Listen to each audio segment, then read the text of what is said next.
omutima mpulira guyika nkusaba ngumye ngumera nsubiza ebigambo bireke babitondeka ebyaliwo nakyusa nayisibwa bubi lutalo lwakiyekera kale ndesiga ngumya era nsubiza ebyanirure byonna nabireka mbe nawe omutima gwange nenkuwa kyenkusaba nesige kuba ndiwo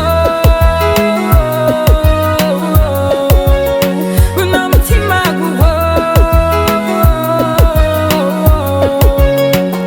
ontumbizanga kayitingereyo mu malungu nga kasana kememula ompisa bubi nga koye kwe kugenda kibuyaga nga bwakunta enfuufu siraba nagendaga ekireyo mu matumbi pawa mukange mbuze takusebiwa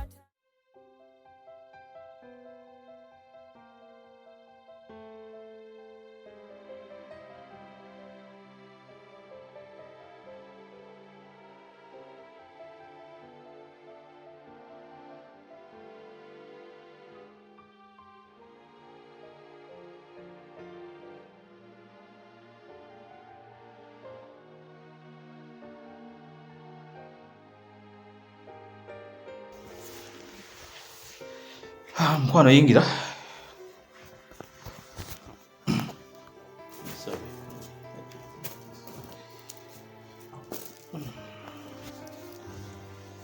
Oh my God. Banagega sanso balabako. Kale mukwano. Kirabo. Sanso balabako. Nanga kusala. Erade. Serious. Mugamba mutya bana. Tuli wano. Sanso balaba. Ogamba otya mwannyinaze? Ni hao sina bigambo. Tolina tabu? Ateze bane tabu. Nange kati kendese kirabo wano. Ate sina buzi. Emirembe ngenda gifuna. Bambi. Kirabo tofaayo. Wanogenda babulungi. Feel at home. Bela ngali ewakaawo. Yeah, kati omanya akyalimu akantuntu engeri gyali nti ye first time yokujja wano. Kati najja kutereera. Ajja kutereera. Ajja kumanyiira. Kirabo mukwano. Wangi.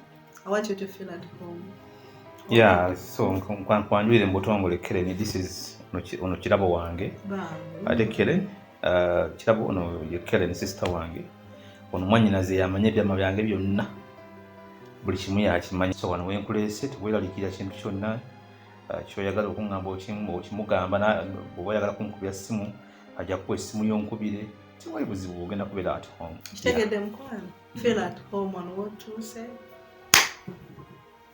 Ojja kuba bulungi owulidde. Buli kimu kijja kuba. Yeah. Omanyi tannaseera akyalinamu ensonyi nga omanyi nti ekifo kipya muntu akakijjamu nawe takulabye ebbanga ddene so kati naye gye munaagenda okukwatagana mu maaso ojja kulaba ng'ali fine. Tofaayo kirabo owulidde. Wanna feel at home. Buli kyowulira nti weetaaga yogera nange. Owulidde tontya. Siri muntu mubi yogera nange. Of course. My sister is a very nice person. Yeah.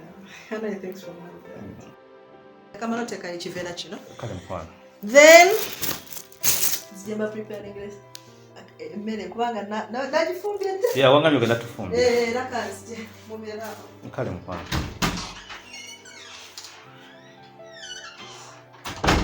Yeah, teweeralikira oyo wange nnyo kitegeera. Kakati mbala. Mbadde nina kyensaba. Tewali buzibu mukwano osobola okuŋŋamba ekintu kyonna. Mbadde nsaba nti n'engeri nti gwe mulundi gwange ogusoose kale olunaku lwange olusoose wano eno. Mbadde nsaba tondekaawo. Sikulekaawo kiki otegeeza? Wakiri leero beerawo nange. Enkyoddeyo wa days. Mbw'oyagala nsule wano?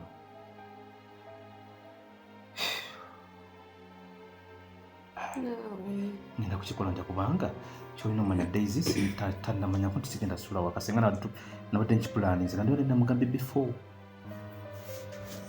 Naawe ndava nze tugenda kundeka wano nzekka. Kati nkole ntya mukwano?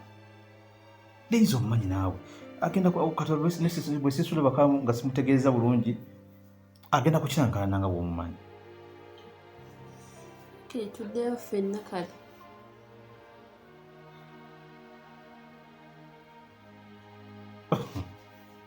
Enkya wona omugamba nga tukomawo.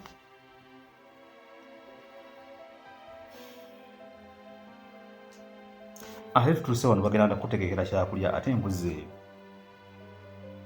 Anti omugamba ogenda kuddayo kuteesa naani na Daisy. Mumanyi mbadde nti eno ntegeka kati kandeeta ebyokulya kubanga mbadde njagala kusooka kutegeka wanasula. Ulira ekirabo omukwano feel at home wano wootuuse ali waka esiga ojja kujusa. So kakati mukwano kyetugenda okukola kikoze ntya kigenda kunkalubiriza muningi ndakikwasaganya. Genda kukubya Daisy essimu mutegeeze kye naamugamba kyonna nsobola naawe okuwa time. Okakasa? Naye vaalu wange kyenva nkwagala.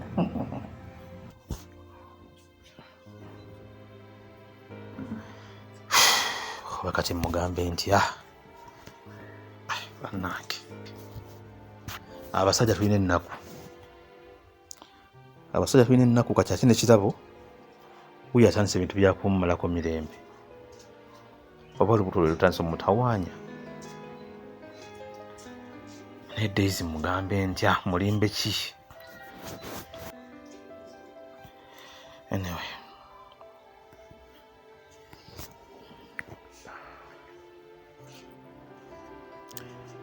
Daisy mukwano gyebaleko kakati mbadde nkomyewo kaawo mabega kaawo naye ate bwe nzikiridde eno okumaliriza mbadde maliriza ate abasajja benkoze nabo olwayo ne bankubira essimu nga bagamba nti emirimu gye twakoze tegyakoze eki tegyateredde waliwo ekibadde kizzeemu okukyankalana.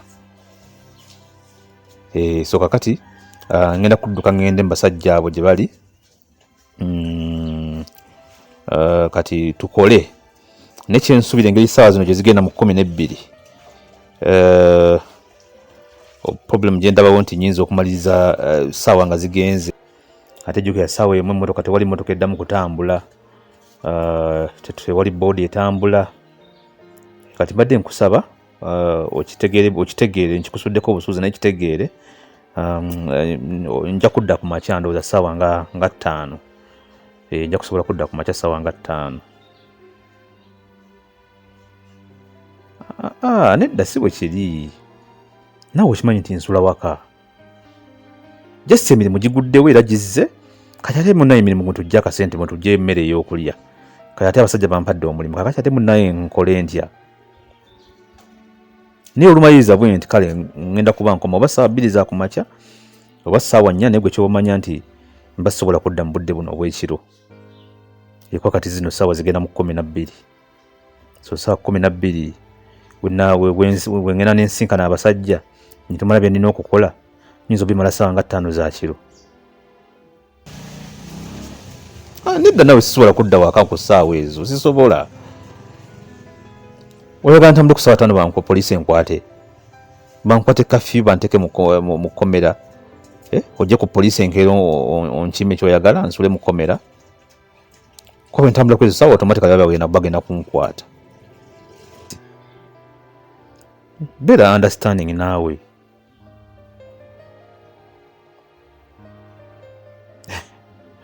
Kyokka bannaye kale naawe sula bulungi wadde budde tebunnaziba naye naawe kola ki sula bulungi nga bw'okyogedde kale.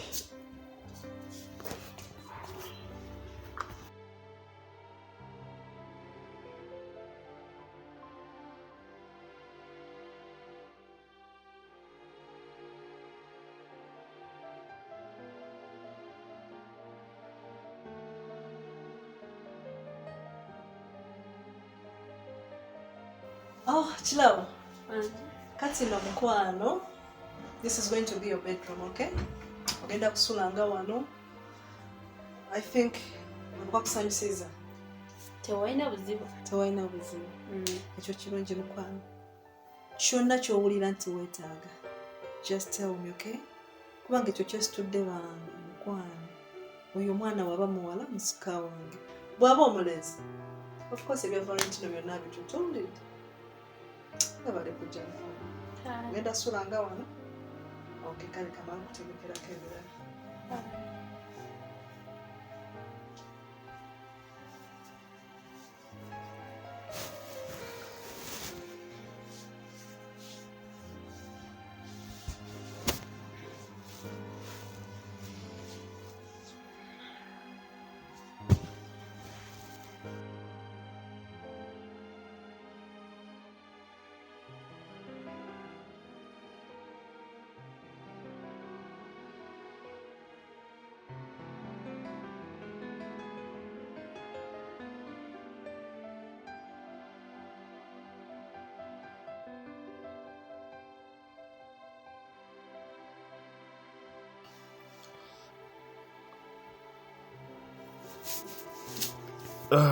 Why? Daisy munyonyodde. Munyonyodde. Kinyambya kitegedde bulungi. Agezzaako kwagala okukaya naawo ate biki manyi sisula nko wabweru. Ate naawe kimanyi sisula bweru. Ate ne mugamba n'emirimu ginkutte ajja kunsonyiwa so ne mugamba nja kuddayo ku makya ssaawa nga 4. Nakitegeera enewe. Najja kimanyira mpola. Ng'akaayana. Akaayana omusajja we tasuzeewo. Kati nekyalina otandika okimanyira. Taatya nnyo. Agenda otandika obeera nga takufuna full time ng'abadde akufuna. Ate lwaki abatanfuna? Nange ndi mukyala ogenda tandika okudividinga obudde. Of course ekyo twakikkanyako nti ojja kujja wani wa Kellen nja kujja nga nkulabeko nzireyo si bwe kyali. Kakitegeeza ojja kujja nga ondabengako osulengako eno nange si kyo. Mwana ekyokusula kijja kusinziira naye nga tujja kulaba ekyo ekyokukola. Bala totandika bintu byo byakusinziira. Oba si ekyo tuddayo ffenna. Kuba wali mbadde nkulabanga buli lunaku.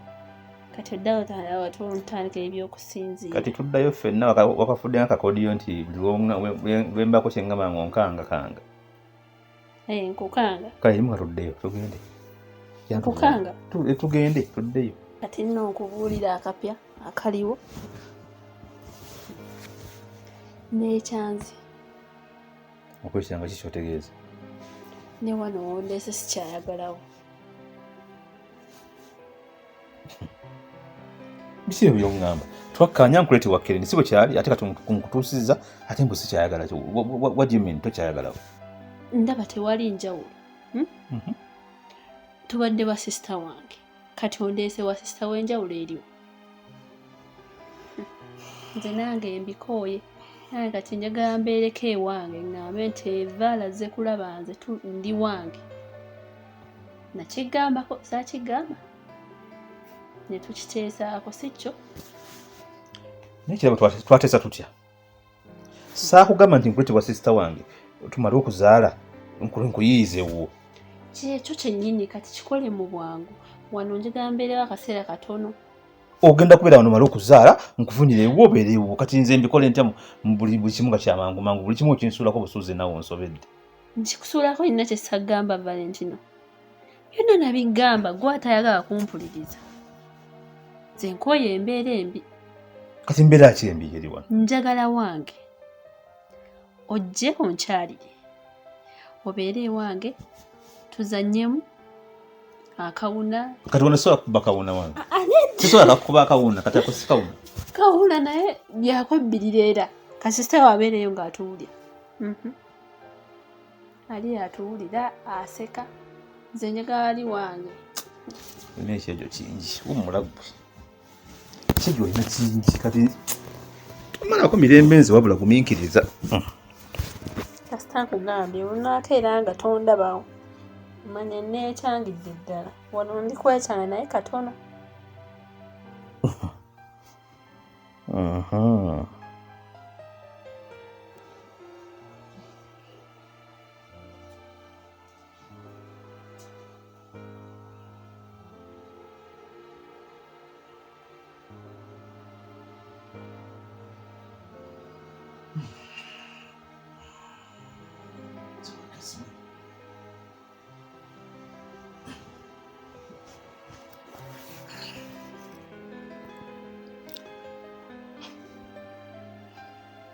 Daisy yankubira bangamba ki?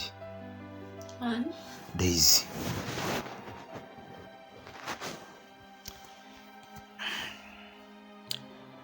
Hello Daisy. Ya kiki mukwana ate?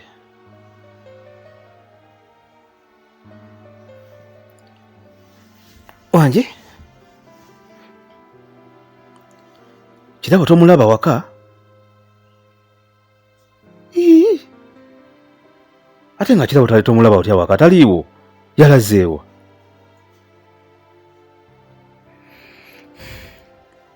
Wasembe ssaawa mmeka okulaba kirabo? Ssaawa nga 12? Iyo omwana w'abandi yalazeewa bannange. Ate nate ebizibu bizze.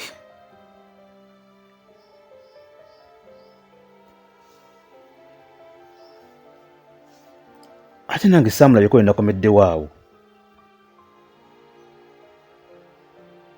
Katugenda kukola tutya bannange? Mama tugenda bagamba tuti omwana yalazeewa tasulanko wabweru. Omwana oyo bate kati oba kiki? Oba teyayonoonesa eki bannange?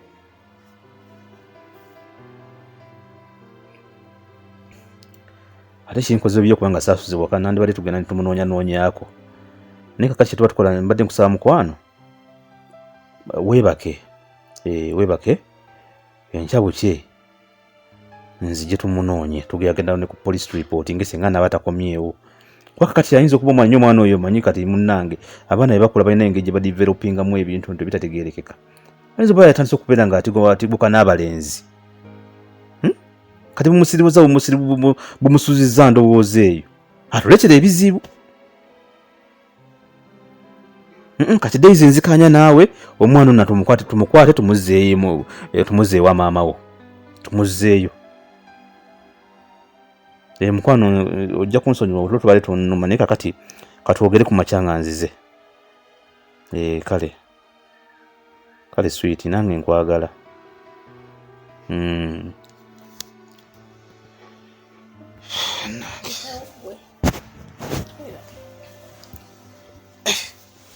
Kirabo yabuze munnange kati wali tugenda munoonyezaawa.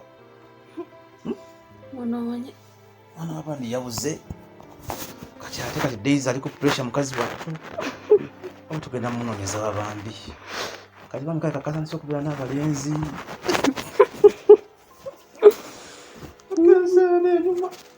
Ba Valentino.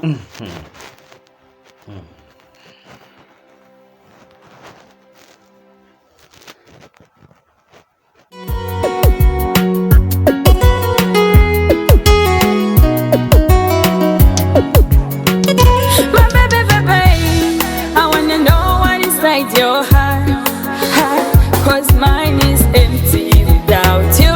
Put it on a sana wo. Muri numango mbusa buzomba lagala ningalumidwa kamwaka. Omukwano go wansesera mbanga yeyo kumwezi. Ekizungirizi cha mapenzi kintwala.